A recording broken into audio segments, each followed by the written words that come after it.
Big பஜார், DMart ரெண்டுமே at a டைம்ல மார்க்கெட்டுக்குள்ள வராங்க. சூப்பரான கம்பெனிஸ், சூப்பரான ஃபவுண்டர்ஸ். ஆனா பிக் பஜார் வந்து ஒரு ஃபெயிலியரா மாறுது. டிமார்ட் வந்து ஒரு மிகப்பெரிய சக்ஸஸா மாறுது. இதுக்கு பின்னாடி இருக்கிற ரீசன் என்னன்னா, டிமார்ட் வந்து 2002ல ஆரம்பிச்சு கடைசில ஒரு 10 வருஷம் வரைக்கும் நீங்க பார்த்தீங்கன்னா, அவங்க வெறும் 10 பிரான்ச்சஸ் தான் ஓப்பன் பண்ணியிருக்காங்க. ஆனா பிக் பஜார் நீங்க எடுத்து பார்த்தீங்கன்னா, அவங்க 10 வருஷத்துல 150க்கும் மேற்பட்ட அவுட்லெட்ஸ் ஓப்பன் பண்ணியிருக்காங்க. இதுல 150க்கு மேற்பட்ட ஓப்பன் பண்ணா நல்லது தானே, growth தானே நினைக்கிறீங்க. பட் இவங்க எல்லாமே கடன்ல ஆரம்பிச்சிருக்காங்க. ஆனா டிமார்ட் அவங்க வாங்கின ஒவ்வொரு பிரான்ச்சஸுமே வந்து அவங்களோட சொந்த காசுல வாங்கியிருக்காங்க. எல்லாமே அவங்க லேண்ட் அவங்க ஓன் பேர்ல இருக்கு. சோ அவங்க ரெண்ட் கட்ட வேண்டிய அவசியம் இல்லை.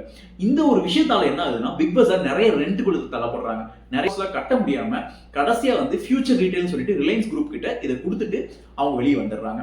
ஆனா டிமார்ட் இன்னைக்கு 10 பிரான்ச்ல ஆரம்பிச்சு இப்ப 20 வருஷம் கழிச்சு பார்க்கும்போது இவங்க 150 பிரான்ச் தாண்டி போயிட்டு இருக்காங்க.